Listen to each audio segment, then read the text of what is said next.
이거는 안 하시는 게 좋아요. 847만 원이네요. 이건 하지 마시고요. 정리. 대표님, 네. 제가 이번에 코인을 숏을 쳐가지고 올림픽 포리온을 좀 들어가 볼까 하거든요. 올림픽 파크 보리온 네, 들어가셔야 돼. 들어가려고 어제 바로 계약하고 왔습니다. 야, 축하드립니다. 마이너스 옵션으로 할지 건설사의 그 풀옵션 할지 그거에 되게 고민이거든요. 어, 그거에 대해서 좀 알려주시죠. 그런 고민들 상담 신청 많이 오세요. 신축 아파트 이제 분양 받으셔서 들어가는데 이걸 내가 옵션을 어떤 걸 선택해서 들어가야 되는지 이 분양 단계에서 상담 신청하시는 분들도 굉장히 많아서 피디님도 아마 그런 고민 때문에 여쭤보시는 것 같은데 저라면은 마이너스 옵션 합니다. 아무래도 제가 직업이 인테리어 디자이너기도 하고 저희 회사 자체가 그런 컨설팅을 하고 있기 때문이기도 있지만 근데 그런 이유가 중요할 거 아니에요. 자동차도 옵션에 따라서 이제 금액대가 천차만별이잖아요. 통풍 시트라든지 어라운드비라든지 내가 예를 들어서 3,500만 원짜리 차를 구매한다고 하면은 옵션에 따라서 4,500만 원, 5천만 원까지도 올라가는 게 이제 보통 이제 옵션질이라고 하잖아요. 아파트 분양도 마찬가지입니다. 그래서 올림픽 파크 포리온이면은 대략 10억 초반 정도 되는 걸로 알고 있는데 84제곱미터에 피디님 많이 거기에 따라서 옵션도 굉장히 많을 텐데 2010년도 전만 하더라도 싱크대라든지 마감재 이제 벽지 어떻게 할 건지에 대해서 이렇게 소소하게 옵션을 바꿨다면은 2010년도 중반부터는 이 구조 자체를 변경하는 옵션들도 나오게 됩니다. 베란다 확장 같은 부분이 있겠죠. 그래서 제가 오늘은 피디님 던져주신 그 질문으로 신축 아파트에서 분양 옵션에 따라서 인테리어를 들어가는 게 맞는지 아니면은 옵션을 선택하는지 이득인지 제가 인테리어 업체 입장에서 제가 한번 비교하는 컨텐츠를 좀 찍어볼까 합니다. 자, 표를 가지고 와봤는데 와, 이 미쳤네요 진짜. 옵션이 장난 아니에요. 84가 A타입부터 H타입까지 8개 타입인데 지금 피디님 무슨 타입이세요? B타입입니다. B타입. 자, B타입 확장 볼까요? 84 B타입의 확장 비용이 1,169만 원이에요. 와, 너무 비싼데 1,200만 원 가까운 돈이 확장 비용 들어가는데 여기에는 차후가 보통 350에서 400만 원 정도 이중창으로 잡고 바닥재 난방관을 깔고 측면 쪽에 이제 단열재 들어가고 천장에 시스템 에어컨을 하기 위해서 단내림 공사까지 포함한다고 해도 제가 볼 때는 인테리어 업체에서 진행한다고 하면은 700만 원 정도? 700에서 750만 원 정도면 충분히 확장이 가능한데 이거는 좀 비싸도 좀 갭 차이가 좀 심하다. 저는 좀 그렇게 느껴지고요. 확장만 인테리어 업체를 통해서 진행하면은 이게 마루나 벽지 같은 마감재 통일들이 불가능할 수가 있기 때문에 철거 비용이 추가로 발생합니다. 그래서 저는 마이너스 옵션을 통해서 처음부터 애시당초 우리가 확장을 계획해서 들어가는 게 훨씬 더 이익이다. 좀 그렇게 생각이 들고요. 84D 같은 경우에는 거의 1,800만 원 가량 되네요. 1,748만 원이 이 베란다 확장 비용으로 들어가는데 이건 조금 납득이 되기 어려운 금액인 것 같아요. 아파트 분양되는 이 브랜드마다 아니면 지역마다 이게 금액적인 차이가 분명히 있습니다. 왜냐하면 분양되는 아파트의 토지 가격도 그렇고 분양가가 상이하기 때문에 그런 부분들은 꼭 비교를 해보셔야 돼요. 이 서울 외곽 쪽에 경기 인근에서 확장 금액은 한 350만 원 정도 형성되어 있는데 이 올림픽 파크포레오는 확장되는 비용이 1,200만 원 가량 되니까 저는 PD님 마이너스 옵션 하는 거 추천드립니다. 바닥재 같은 경우는 솔직히 돈 이렇게 한 번에 들어왔을 때 네. 좋은 걸로 좀 한번 발라보고 싶거든요. 자, 이거 바닥재 옵션도 한번 볼게요. 기본적으로 강마루가 거의 다 깔려 있어요. 아파트에는 강마루라고 하면은 이 폭 자체가 9cm, 90mm짜리 이렇게 이제 중폭이 들어와 있는데 보통 강마루가 시중에서 형성되어 있는 게 13만 원에서 14만 5천 원 요 정도 형성돼 있고 조금 이제 보급형 강마루들이 12만 원대. 그러니까 지금 요 광폭으로 바꾸면은 16만 원대 정도로 들어오는 거거든요. 그럼 저는 이 정도는 충분히 이제 우리가 선택 가능한 옵션이다.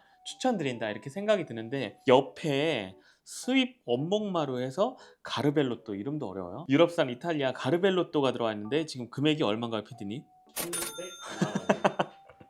1902만 원. 이거 평당으로 나누면 얼마야? 원목마루라고 하면은 보통 이 두께가 최소 이제 9T라고 하죠. 이제 9mm 정도 되는 두꺼운 원목마루. 맨 위에 있는 이 층을 4mm 이상 되면 원목마루라고 합니다. 제가 많이 핸들링했던 브랜드들도 이제 보통은 30만 원 중반대에서부터 시작을 해요. 원목마루도. 근데 그런 걸 차치하고서 아무리 이제 옵션으로 감안한다고 해도 1,900만 원이면은 이거 거의 최고급 강마루다. 이 정도면은 거의 이탈리아 조르다노급의 이제 원목마루가 들어오는 건데 이 정도는 좀 너무 부담인 것 같고요. 그래도 나는 원목이 주는 따뜻한 느낌이 좋다 하면은 제가 아까 얘기했듯이 마이너스 옵션에서 마루 자체를 깔지 않고 원목 마루로 깔면은 제가 볼 때는 이 금액에서 거의 900만 원 정도는 세이브 된다고 봅니다. 다시 정리하면 마루는 광폭 광마루는 추천, 원목 마루는 마이너스 옵션으로 인테리어 업체에서 진행하는 게 낫다.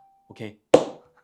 엔지니어 스톤을 하는 게 좋은지 아니면 세라믹을 하는 게 좋은지. 보통 아파트 분양받으면은 100이면 100 인조 대리석으로 거의 다 되어 있고 가끔 이제 옵션에서 엔지니어드 스톤이라고 하는 칸스톤 브랜드로 많이 알고 있는 그 석영 소재로 된 상판호를 많이 이제 옵션을 쓰고 있는데 이게 예쁘면 다행인데 이상하게 건설사에서 픽해서 들어오는 엔지니어드 스톤은 이 간지가 너무 구리거나 컬러가 너무 탁하거나 채도가 낮거나 그래서 굉장히 좀 아쉬운 석재들이 많이 들어와 있어요. 자, 그럼에도 불구하고 금액이 좀 저렴하면은 우리가 선택해 볼 만한데 자, 금액 한번 볼까요? 아까 84B라고 하셨죠. 네. 엔지니어드 스톤에서 인조 대리석을 추가하면은 305만 원이 KCC 글라스 추가되고 두 개네요. 현대 LNC 칸스톤 프리스티지 들어오면 626만 원이 추가네요. 와, 이것도 이미 인조 대리석에서 이 금액을 추가하면은 바꿔준다는 거잖아요. 그럼 너무 고가인 거죠. 왜냐면 인조 대리석 자체도 그 금액이 여기 안에 녹아져 있는 건데 플러스 해서 600만 원이나 주고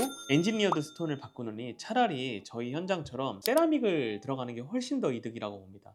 세라믹이 한 장에 지금 중국산이 80만 원, 이탈리아산이 보통 120만 원 이 정도 시장에서 형성되어 있는데 그렇게 해서 한 3장 정도 사서 이제 벽에 편내를 붙이고 상판하고 같이 쓰고 남으면은 벤치도 만들고 스툴도 만들고 이렇게 저희가 디자인 제안 드리고 있는데 이거는 너무 고가인 것 같아요. 근데 하나 더 있네요. 우측에 보면은 이탈리아 타일 이리스 베인스로 해서 84B짜리가 1287. 그냥 이건 하지 마세요. 이건 너무 고가다. 이거는 주방 하나 가격이 나오네요. 거의 주방이 1200만 원 정도 보통 우리가 잡는다고 해도 상판이 1200이면은 지금 주방 할 금액이 없습니다. 이거는 제가 볼 때 너무 고가의 소재가 들어오는 것 같고 이 고가다 아니다는 제가 소재를 보고 얘기한다기보다 이미 인조 대리석 금액이 여기 안에 녹아져 있는데 이 금액을 추가해서 이렇게 이 소재 자체를 올린다는 것 자체가 저는 조금 납득이 되지 않고요. 인조 대리석이 나쁘고 뭐 천연 대리석이 좋고 이런 개념이 아니고 내 생활 패턴에 맞는 상판을 써야 되는데 김치국물 먹고 이거를 내가 나중에 샌딩을 해서 유지 관리가 편하고 보수가 좀 용이하게 쓰고 싶다 하시면은 인조 대리석 추천드리고요. 나는 그래도 한 번 하는 주방 진짜 멋있고 내 패턴 멋있게 들어와서 이렇게 좀 고급스러운 느낌 내고 싶다 하시면은 세라믹 하는 게 추천드립니다. 자, 그럼 다시 정리해 보면은 지금 84B에서 엔지니어드 스톤 KCC 글라스로 300만 원 추가해서 인조 대리석을 올리는 거는 제가 볼 때는 이 정도는 합리적으로 보이고요. 현대 LNC 칸스톤 626만 원 추가하는 거는 조금 제가 볼 때는 약간 여기서부터는 좀 고가의 느낌이 있고요. 그리고 우측은 이리스 베인스로 이건 하지 마시고요. 오케이, 정리. 아트월 같은 경우는 어떻게 보고 계십니까? 아트월은 지금 국산 타일로 잡혀 있네요. 84 타입 보니까. 근데 이걸로만 보면은 좀 가늠이 안 되는 게 밑에 유럽산 이탈리아 타일이 추가 금액이 242만 원. 이 정도면은 자재 비용에서는 크게 지금 제가 업됐다고 생각은 안 드는데 이게 컬러가 거의 같아가지고 이 베인이라고 하는 이 패턴을 잘 모르겠어요. 근데 중요한 거는 이 컬러라던가 이 타일을 국산으로 하느냐 유럽산으로 하느냐 이것보다 이 근래 트렌드가 거거익선이라고 해서 타일도 이 매지라인이라고 하는 이 줄눈을 최소화하고 이 라인에 맞추어서 디자인을 잡는 게 중요하기 때문에 이 국산이냐 이 유럽산이냐 이것보다 이 타일의 사이즈를 온장을 쓰느냐 아니면 600각짜리를 쓰느냐 300이 600각짜리를 쓰느냐 이게 더 중요한데 이게 표기가 안 돼 있네요. 이거 유럽산 이탈리아 타일로 적어놓고 600각짜리라고 이렇게 들어와 있으면은 이게 보통 청고가 2300에서 2400 사이인데 요즘 신축이니까 2400이라고 잡으면은 이 줄이 거의 3줄은 가게 되어 있어요. 밑에서 한 줄, 중간에 2줄 가서 이게 왜냐면 60cm짜리니까 4번 쌓아야 되잖아요. 이게 굉장히 조금 아쉽다. 그래서 이 사이즈가 안 나와 있는데 어쨌든 사이즈가 요즘 저희가 많이 하고 있는 600에 1200각짜리 타일이라면은 저는 추천을 드리고요. 만약에 600각짜리 타일이라고 하면은 242만 원 추가해서 이탈리아 산으로 올리는 거는 저는 크게 의미가 없습니다.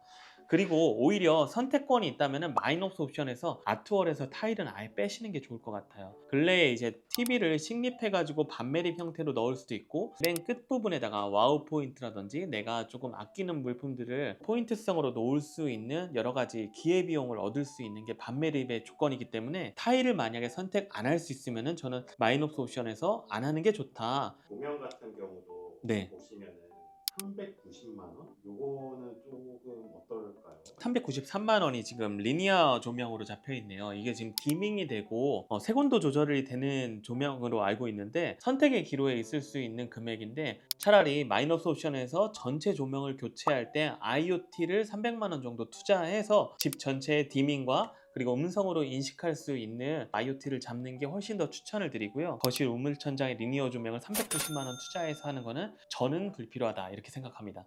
그리고 시스템 에어컨이 남았습니다. 야, 대망의 이제 가장 큰 옵션 금액 중에 이제 가장 큰 금액 중에 하나인 시스템 에어컨 나왔네요. 시스템 에어컨 하실 계획이세요? 시스템 에어컨은 무조건 해야겠다는 생각하는데요. 음. 이걸 시공사에서 할지 아니면은 로덴스에다 맡길지 아. 이게 고민입니다. 제가 지금 거의 나머지 부분들은 상판이라든지 또 뭐 있었죠? 아트월 부분이라든지 이 타일 선택하는 부분이라든지 전부 다 좀 회의적으로 제가 얘기를 했는데 유일하게 시스템 에어컨은 옵션에서 선택하시는 게 조금 더 합리적이라고 생각이 들어요. 왜냐면은 인테리어 할 때 시스템 에어컨을 하려면은 집에 있는 천장을 전부 다 뜯고 이 냉매가 지나가는 배관하고 이 드레인 호스라고 하는 물이 빠지는 것까지 전부 다 천장 위로 저희가 다 매립을 시켜드려야 되기 때문에 이 시스템 에어컨 금액 플러스 인테리어 업체에서는 목공 금액과 철거 금액까지 이렇게 들어간다. 제가 봤었을 때 금액이 합리적이에요. 일반은 985만 원, 고급형은 1157만 원. 저는 이 정도면은 시스템 에어컨은 옵션에서 선택을 해서 들어가는 게 조금 더 이득이라고 보고요. 업체가 진행하면은 마감 부분에서는 조금 깔끔할 수 있어도 금액 부분에 있어서는 제가 이 올림픽 페카포레온의 유상 옵션이 훨씬 더 좀 합리적이지 않나. 요거는 선택. 피디님 욕실도 옵션이 있네요. 여기 위생기구 고급화에서 콜러 제품으로 84 타입이 847만 원이네요. 847만 원 주고 콜러로 업그레이드 한다. 이거는 어떻게 생각하세요? 이거는 안 하시는 게 좋아요. 왜냐면은 욕실의 형태는 그대로 두는데 수전 금구류 독일유만 교체해서 847만 원으로 옵션을 선택한다고 해도 그 욕실이 훨씬 더 고급스럽게 느껴지나 그렇지 않아요. 왜냐면은 벽바닥의 마감재라든지 그걸 비춰주는 조명이라든지 그런 부분들의 디테일들이 그대로 유지하기 때문에 이 수전 금구류만 840만 원이나 투자해서 콜러로 바꾼다고 해도 이건 의미가 없다. 샤워부스 고급화라고 해서 12만 원. 이거는 굉장히 저희보다도 저렴하네요. 이거는 뭐 괜찮죠. 샤워부스 옵션은 선택을 하고 위생기구는 안 하셔도 좋습니다. 이거는 하지 마십시오. 피디님 이거 분양받으신 옵션표 보고 선택하면 좋은 건지 아니면 인테리어 업체 측에서 들어가면 더 합리적인 건지 한번 비교하는 이 컨텐츠를 얘기를 해봤는데 저는 이게 좋다 나쁘다를 떠나서 내가 투자할 공간에 얼마만큼의 금액을 투자해서 공간이 나한테 맞춰지느냐의 직업윤리적인 관점에서 얘기한 거기 때문에 합리적이냐 아니면 불합리적이냐 이런 관점에서 좀 비교해 보시면 좋은 것 같고요. 혹시 구독자분들, 루리니 여러분들도 혹시나 이제 분양받으신 아파트에서 옵션이 이게 좀 적절한가 비교해 보시고 싶으시면 밑에 댓글 달아주시면 인테리어 디자이너로서 한번 비교를 해서 금액적으로 한번 조금 도움을 드려볼 테니까 댓글 많이 남겨주시면 좋을 것 같습니다. 자, 오늘 이렇게 찍어봤는데 저는 또 다음 현장에서 멋진 콘텐츠로 찾아뵙도록 하겠습니다. 저는 홈노댄스의 한채연이었습니다. 감사합니다.